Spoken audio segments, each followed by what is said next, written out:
Lucky Land Casino, asking people, what's the weirdest place you've gotten lucky? Lucky? In line at the deli, I guess? Aha, in my dentist's office.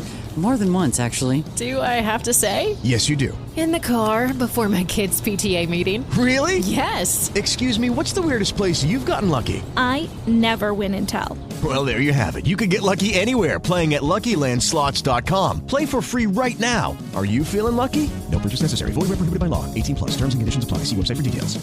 Hello, it is Ryan, and I was on a flight the other day playing one of my favorite social spin slot games on ChumbaCasino.com. I looked over at the person sitting next to me, and you know what they were doing?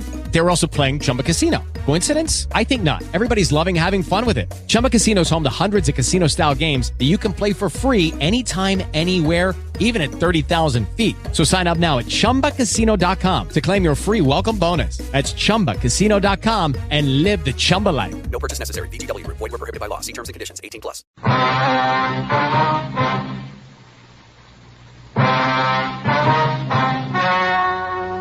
The story you are about to hear is true. Only the names have been changed to protect the innocent. Fatima Cigarettes, best of all long cigarettes, brings you Dragnet.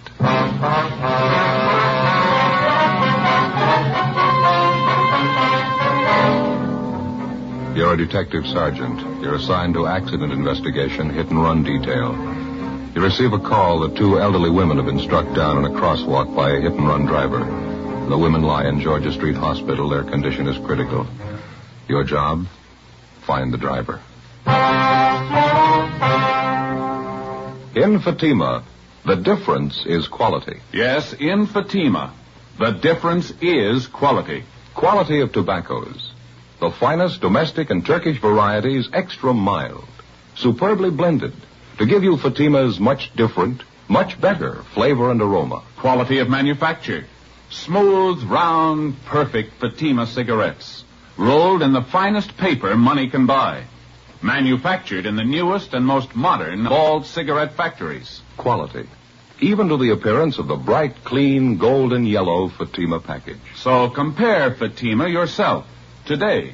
You'll find Fatima gives you all the advantages of extra length, plus Fatima quality, which no other king-size cigarette has. Yes, light up a Fatima. Your first puff will tell you... Ah, that's different. Because in Fatima, the difference is quality.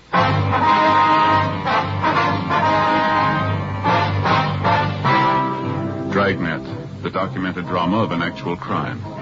For the next 30 minutes, in cooperation with the Los Angeles Police Department, you will travel step by step on the side of the law through an actual case transcribed from official police files. From beginning to end, from crime to punishment, Dragnet is the story of your police force in action. It was Saturday, September 5th. It was mild in Los Angeles. We were working the day watch out of accident investigation, hit and run detail. My partner's Ben Romero. The boss is Benny Caldwell, chief of traffic. My name's Friday. It was 7:35 p.m. when I got to 4656 Collis Avenue. My front door. Is that you, Joseph? Yeah, Ma. Got both Sunday papers. Oh, good. It's nice music on the radio, isn't it? Yeah, it's pretty. It's your favorite song, isn't it? Yes. See you in my dreams. Every Saturday night we used to get together down at the old Cromwell house on West Adams Boulevard. Weekly dance, you know. Yeah, I know. It was a lovely old home down there. Had a beautiful ballroom upstairs. Always had a good time at the Cromwell house. Was that before you were married? Oh, my, yes. Met your father through Mildred Cromwell, you know. She was quite fond of him, too. Was that so? Yes, she was. Oh, nothing serious, but she used to think quite a lot of Sam. And you broke him up, huh? Now, Joseph, you know I wouldn't do a thing like that. If Millie was only mildly interested in Sam, I wouldn't come between two people that were happy.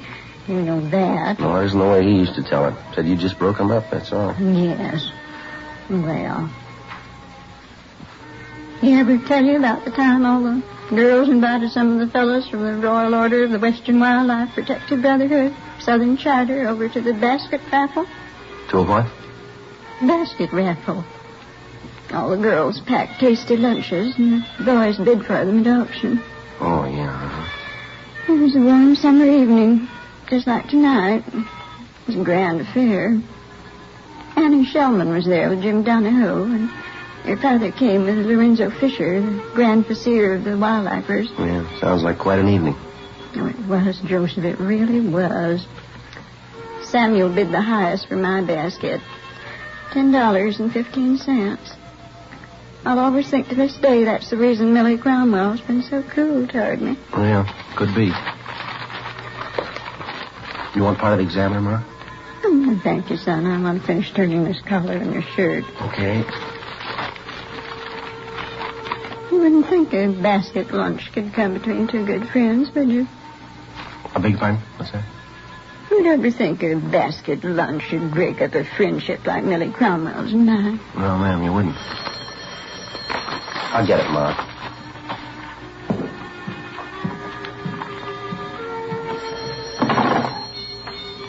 Friday talking. This McDermott, Joe. Oh, yeah, Mac. Got a bad one. 2 elderly women were struck by a hit and run. Well, just a minute, Mac. I can't. Hey, Ma, would you turn down the radio, please? You're all right. Thank you. Yeah, Mac, go ahead. 3 blocks west of Riverside on Los Feliz. We have 2 traffic cars out there now for the preliminary investigation. You and Romero better roll on it. Right, Mac, right away. I've already notified Romero. He's on his way over to pick you up now. Okay, I'll be ready. Keep me informed, huh? Right, Mac. Bye. Did you have to go back to work, Joseph? Yeah, where'd you put my flashlight, do you remember? It's right here in the desk. Okay, thank you. What is it, son? An accident? Yeah, bad one, it sounds like. Hit and run. Who was it? Did they say? A couple of elderly women struck down up on Los Feliz. Isn't that terrible? Yeah, Ma, they're all terrible. 10 minutes after I hung up the phone, Ben arrived, and at 8:10 p.m. we got to the intersection of Los Feliz Boulevard and Commonwealth Avenue. The bodies of the 2 victims had been removed and taken to the Georgia Street Receiving Hospital. One of the uniformed officers was taking photographs of the scene. His partner was picking up particles of glass and all physical evidence left by the hit-and-run driver. He identified himself as Officer E.W. Hyde, Unit 61T. Few pieces of the headlight lens and the chrome ring, about all. And this is the point of impact, huh? Yeah, that's right. It's 24 feet south of the northerly pavement and about 12 feet east of the westerly curb line. Right in the crosswalk up there, huh? Yeah. And freshly painted, the driver couldn't miss seeing it, could he? Yeah, it's well illuminated. Good street lighting up here. Hyde, were the signals in operation? No, they weren't. Boulevard stopped here, though. Blinkers are all in operation. How far were the bodies of the victims thrown? Body number 1 was thrown 70 feet. Body number 2 was knocked 38 feet in the southwest direction. Both came to rest approximately at the center line of the street. Whoever did it was going at a high rate of speed. That's what we figured. I told you there were no skid marks, didn't I? Yeah, you did. Any witnesses? Yeah, there's 3, but only one I think will be helpful. What's the name and address? He's right over there on the curb now. Name's Richard Morgan. Runs the nursery there. Well, thanks, Hyde. You're going to make the reports and book the evidence, are you? Yeah, I'll take care of it. That's Morgan over there in the tan overalls. All right. Thanks a lot, Hyde. Okay.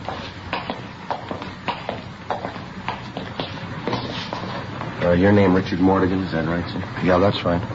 Police officers, Mr. Morgan. This is Sergeant Romero. How are you? Hi, sir. My name's Friday. We're out of accident investigation. I'd like to talk to you about the accident that just happened here. Sure was a bad one. Hope you catch those kids. Didn't even slow down. I understand you witnessed the accident. Wonder if you'd be kind enough to tell us what you saw. I was just closing up my nursery here. Just unlocked my car and was about to get in when I saw this car come shooting up Los Feliz there. Fast clip. Where were the 2 women? They were just stepping off the curb under the crosswalk over there. I could tell they didn't see the car. I yelled, honked my horn. Guess I wasn't quick enough. It was just off. Go on, Mr. Morgan. Well, the way that car hit those women looked to me like he knocked them 50 feet at least. Then, just like nothing at all, the car raced right on through the intersection on down Los Feliz, that way. Did you get a look at the driver? No, sir. Not too good, but I believe he had blonde hair. Looked to me like he was alone in the car. Mm-hmm. Anything more about him? Looked like a young kid to me. I'll bet on that. He was a young, blonde kid, about 18, 19, on in there. Now, how about the car he was driving? Can you help us out there, sir? I believe it was a Ford. I don't know what year. Yeah, a Ford sedan, 2-door. What color was it? Black, dark blue. I'd say black. Did you happen to get the license number, sir? No, sir. Everything happened so fast, I guess I was kind of stunned for a minute. You know how you'd be. Sorry, wish I did. And you're pretty sure about the car, Mr. Morgan. Are you familiar enough with cars to be positive it was a Ford? Yeah, I think I am. And you don't know what year the car was? No, sir. I'm sorry, I don't. Just know it was a Ford sedan. Well, thank you very much, Mr. Morgan. We may have to check back with you later. Anytime. I'd glad to do whatever I can to help you get that driver. How can we get a hold of you, Mr. Morgan? Well, I'm right here all times. Morgan Nurseries. 4402. Thank you very much. Those two old women, they didn't have a chance the minute they stepped off the curb. Crazy kid didn't even stop to see if he could help him. Yes, sir, we know. Didn't see him. Maybe it was Ford. Before we left the scene of the accident, we interviewed the other two. They could add nothing to Richard's investigation disclosed. Victim number 1 was victim number 2 was identified as Elizabeth Ann Carey, age 65. Ben and I drove over to the Hollywood station where we met Officer Hyde, who was just completing his reports and was booking the physical evidence found at the scene of the accident. Included in the evidence were the top coats worn by the victims at the time they were struck down. All this was turned over to Lieutenant Lee Jones in the crime lab. Ben and I compiled the small amount of information that we had. The physical scene and the scanned information that the witnesses were able to give us. Not enough for us to attempt to identify the driver of the hit-and-run car. Well, there wasn't much to go on. p.m. We got a call from his investigation and wanted to see us right away. Well, we haven't got much of almost anything. All right. First off, your witness out there, what was his name? Morgan? Yeah, well, Morgan is right. The car was black. And a microscopic analysis on scrapings found on the victim's coats. Yeah. I'd say a black car, previously painted tan or sand color under the black. That was one of the things he's positive about. How about the make and the models? Anything there? Is that too much to ask? I think maybe I can help you there, too. What's the break, isn't it? Let's see. Just got back from the lighthouse. Ran a lens meter test on those pieces of broken headlight lens, and the diopter reading shows that particular type lens was made in 1934. Well, how about the make of the car, Lee? The only company that used this type of lens was the Ford Motor Company. Pretty positive about it? Ran a spectrographic test on the chemical composition of the glass in the lens. Checks out. Well, we've got a car to work on. That's it, 1934 Ford black. Well, thanks a lot, Lee. It's all right. When you find the car, I can tie it in definitely for you. Oh, that's fine. Oh, excuse me. Crime Lab, Jones. They're right here, Mac. Just a minute. To either one of you, it's McDermott. I'll take it, Jim. Okay. Yeah, Mac from Merrill. Oh, when? Yeah, me too. Yeah, right. Mac just got word from Georgia Street. Yeah. Both victims. They just died. With the death of the two victims, what had only been a hit-and-run felony had now become a case of manslaughter, 2 counts. Ben and I went back to the office and met with Lieutenant McDermott. Past experience has proven to the traffic officer that the quickest and surest way to a successful prosecution of a hit-and-run case is with the full cooperation of the average citizen. A hit-and-run felony differs from the ordinary police case in that the investigating officers are not dealing with a criminal suspect. In a case of this nature, the guilty party could well be the outstanding citizen of his community. In all probability, he had no motive for a crime, only motive in running from the scene of the accident. Well, the one way to gain citizen cooperation was to acquaint him with all the details of the accident, any and all information that we had or would obtain as the case worked towards solution. 10:15 p.m., Saturday, September 5th. In addition to the emergency broadcast put out at the time of the accident, supplemental broadcasts and APBs were sent out.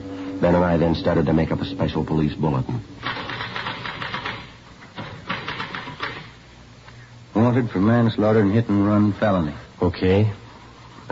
Information regarding identity of occupant of following hit-and-run vehicle. Regarding identity of occupant. Yeah. Vehicle, okay. Got it? Mm-hmm.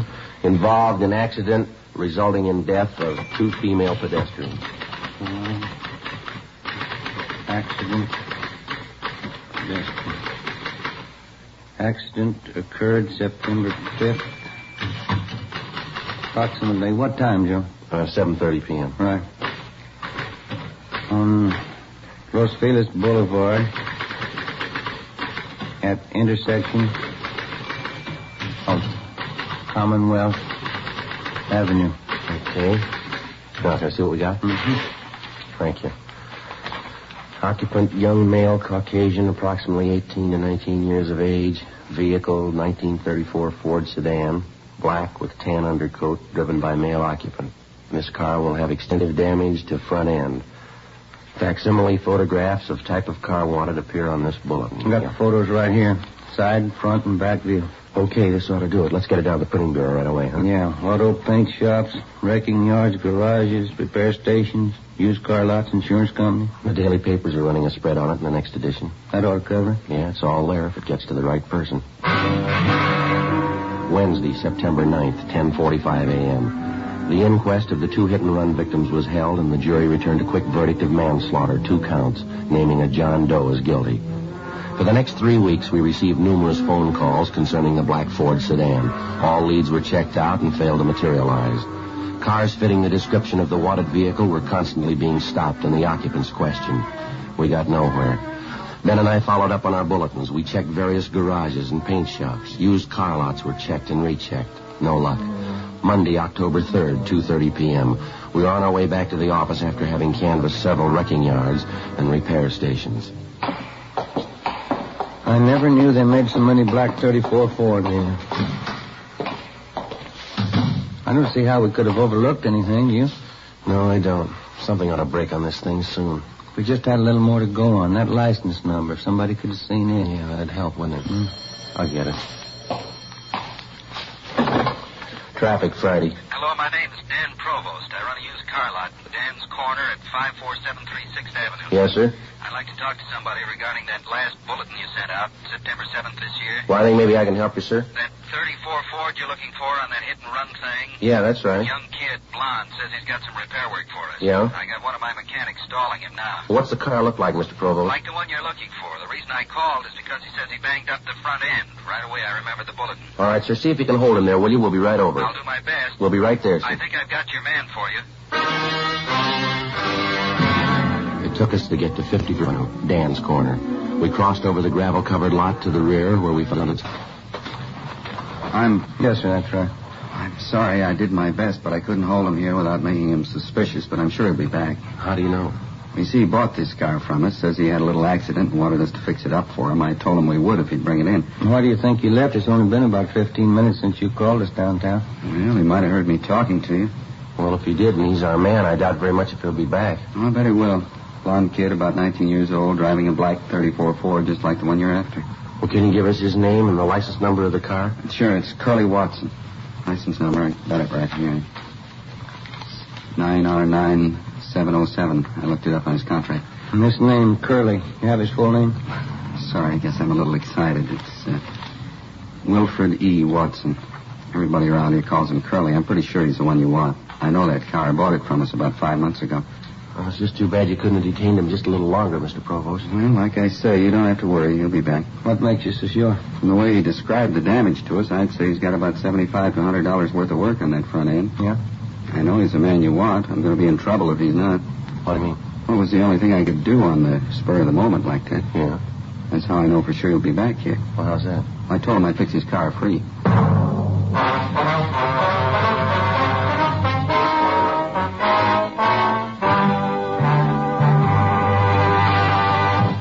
You are in the forgery division of a Metropolitan Police Department. Handwriting analysis.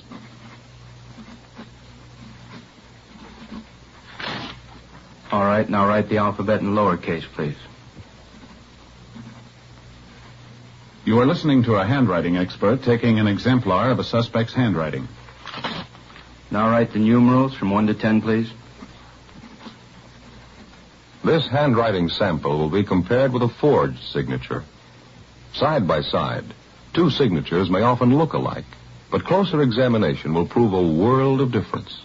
You'll find the same is true when you compare king-size cigarettes. Fatimas are the same length as any other king-size cigarette, 85 millimeters. Fatima has the same circumference, 1 1/64 inches around. And Fatima filters the smoke exactly the same long distance as other king-size cigarettes. But in Fatima, the difference is quality. Fatima gives you extra mildness, a much different, much better flavor and aroma. You get all the advantages of extra length, plus Fatima quality, which no other king-size cigarette has. So compare Fatima yourself. Your first puff will tell you... Ah, that's different. Yes, in Fatima, the difference is quality. Best of all, long cigarettes. We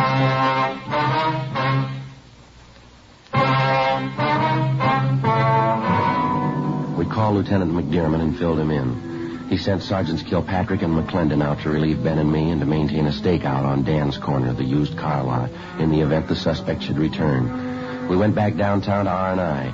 Wilfred E. Watson had a record and was wanted by the Fresno Police Department where he had jumped bail. The charge was grand theft. We took Watson's mugshot back to the used car lot where he was positively identified by Dan Provost. Ben and I went to his last known address. The landlady told us that Watson had moved approximately a month ago and had not left a forwarding address. From his mama sheet, we obtained a list of his friends and associates. All efforts to locate him failed. The stakeout continued. We showed the mugshot to Richard Mortigan, the one good witness to the accident. He said he could not identify Watson as he did not get too good a look at him, but he stated that there was a possibility that he could be the man. A week went by. The whereabouts of the suspect was still unknown. Tuesday, October 10th, Ben and I were out running down a lead on Watson when we received a call to return to the office. Lieutenant McDermott met us as we got there. I put that call in for you. Anything doing, Mac? I got a lead. I don't know how good it'll be, but we ought to check it out right away. Well, what do you got? We just received a call from the Santa Monica PD. Uh-huh. Mrs. Agnes Hastings called in and gave him a little something. Yeah? As I say, maybe there's nothing in it, but see what you think. All right. The Hastings woman stopped in at a local soda fountain down there. The place is patronized by the hot rod crowd. Mm-hmm. Said she overheard part of a conversation between a couple of the kids. Yeah? This one dark-haired boy was sitting at the counter when another kid walked in the front door. The kid that came in had red hair. The dark-haired kid said, "Hi, Red," and the redhead sat down by him. Yeah. And one of the kids made some remark about the boy's red hair. Asked him why he dyed it. The redhead said, "Well, they're looking for a blonde, aren't they?" Yeah? It could be a little something, huh? Yeah, I thought so. Then the Hastings woman followed the red-headed boy outside and took the license number of his car. Mm-hmm. Anything there? I don't know yet. Ran it through DMV, but it's not in the file. Mark Benson's got to call into Sacramento now. Anything new on Watson? No, nothing yet. Well, where can we find this Agnes Hastings, Mac? Oh, here's the address right here. Okay, thank you. Well, that's all she had. Said she'd been following the hit-and-run story in the papers. Thought this might be worth forwarding anyway. Yeah. Well, just a minute. Mm-hmm. Traffic, McDermott. Oh, hi, Art. Yeah? Oh, you did, huh? Mm-hmm. Yeah, I see. Uh-huh. Yeah. Yeah, right. Bye. That was Art Kilpatrick. He and McClendon picked up Watson. Yeah, anything? They're bringing him in now. They say this Watson denies the hit and run. Jones will check his car over, then we'll know a little more. Well, there's not much we can do till we hear from Benson on the Santa Monica thing. Well, maybe there is. What's that? We got 2 leads. We can hope one of them's right. While waiting for the call from Mark Benson at CHP, Ben and I drove over to the police garage on South Figueroa. Wilfred Watson's car had been impounded, and Lee Jones had made his investigation. His findings eliminated Watson's 34 Ford as being the hit-and-run car. Investigation showed that Watson's car was involved in an accident, but this was 5 days prior to the killing of the 2 women pedestrians. Wilfred E. Watson was booked for the Fresno authorities for prosecution on their warrant. This left only the one lead, the red-headed boy who had dyed his hair. If Agnes Hastings' observations had been correct, the fact that the boy originally had blonde hair made him a possible suspect. 11 a.m. The information from DMV came through from Sacramento. The car was registered to a Calvin L. Martin, 16 Boardwalk Lane, Santa Monica. The car was a 1939 Dodge sedan, legal the same. 16 Boardwalk Lane was a small beach house facing out on the Pacific Ocean in the town of Santa Monica. 11:26 a.m. We arrived in front of the house. This is it, number 16. Yeah, all right, let's go up on the porch. Mm-hmm. I don't see anybody around. Looks like nobody's home. Well, let's try the bell. Mm-hmm.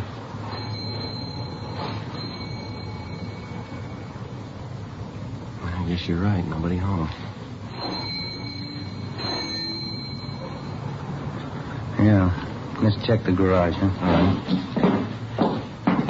It's around the side, isn't it? Yeah, it's right there. Oh, yeah.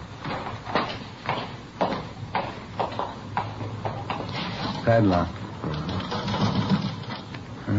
Maybe there's a window on the side. Yeah. Come here, Joe. All right. Window's kind of dirty. I'll wipe it off a little. Yeah, that's better, huh? Can you see anything? Take a look, Joe. I see. Yeah. Looks like a 34 Ford to me. Notice the left front fender? Yeah.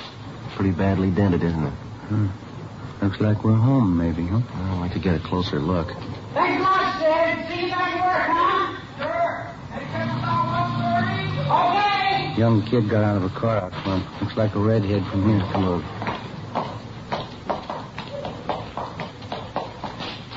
Hi. You men want something? Police officers. Yeah. Do you live here?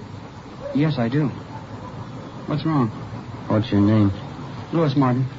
Who is Calvin L. Martin? My father. Why? Was he on a 1939 Dodge? Yeah, that's right. Anything wrong? Whose car is that down in the garage there? Belongs to a friend of mine. I just let him keep it in there. What's his name? Jesse. Yeah, well, Jesse what? Jesse Armstrong. Where does he live? Over on Venice Boulevard. What's the number? I don't know offhand. And you let him park his car here in your garage and you don't know where he lives? Well, I know, but I just can't think of it. I don't understand. What's wrong? You got a key to the garage? No, Jesse's got it. You don't keep a key to your own garage? No, I let Jesse keep it. You always had red hair? Sure. Why? Red on top and blonde at the roots. Is that it? I wish you'd tell me what's going on. No, Armstrong, you tell us. Well, Watch it, Joe. All right. Let's hold it right here. I didn't do anything. Let me go. Well, how about it, son? That's the second time you tried to run now, isn't it? How'd you find me? Who told you? You want to tell us about it? I didn't mean to hit those two women. I was coming home from up in L.A. I was late, and I was trying to hurry to get home. I didn't see him until it was too late. Why didn't you stop? Why'd you run? I was afraid. I just couldn't face it. I thought I could get away with it, I guess. I'm sorry. I didn't mean to do it. Do you know those two old women died as a result of you running them down? No. I didn't know they'd die. All right, come on, son. Let's go. I didn't really mean to do it. I'll tell everybody I'm sorry. I am sorry. That'll make a difference, won't it? You killed two people. You figured.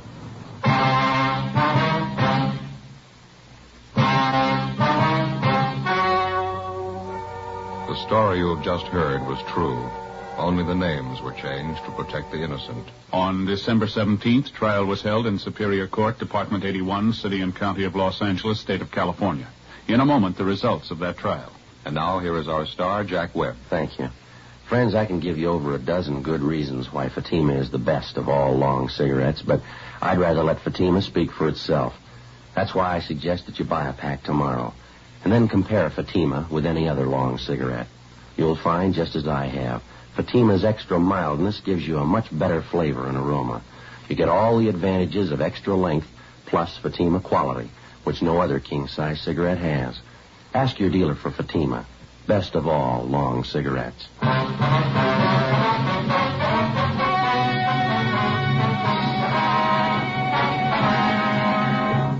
The suspect, Louis T. Martin, was found guilty of manslaughter. He was sentenced to 1 year in the county jail and was placed on probation for 5 years.